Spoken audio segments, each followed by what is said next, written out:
Jesus! Com Jesus, seu plano não é tão decorável como antes.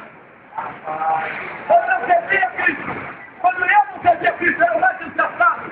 Eu não devia ver, tenho destino, não podia no dia da vida. Mas quando eu preferi servir a Jesus, então minha vida se transformou. Eu não sou mais um pinguço, não sou mais um maconheiro. Não, meu amigo, eu estou honrado e feliz com o povo de Jesus, que esta é a minha coroa. A coroa de quem está no tráfico é uma metralhadora. A coroa de quem está com Jesus é a Bíblia.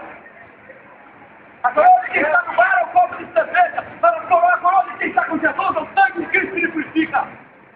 A coroa de quem está no prostíbulo é a prostituta cheia de AIDS. Mas a coroa de quem serve a Deus é o céu por herança. A coroa de quem está no mundo, o céu de salvação, a companhia dos falsos amigos. Falsos amigos! A coroa de quem serve a Deus é a companhia dos irmãos da fé, que não tem espírito judicial.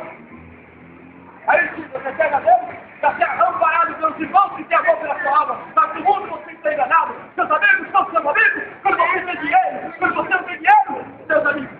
Subiu, vai lá pra aqui na China. Aí eu estou entregando Jesus. E você fala que Jesus estranha ele. É o Jesus que pode salvar a sua alma.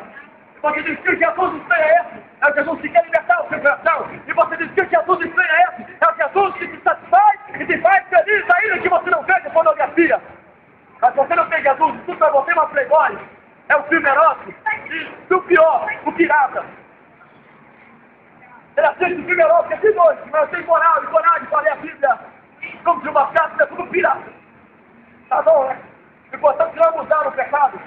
A Bíblia diz,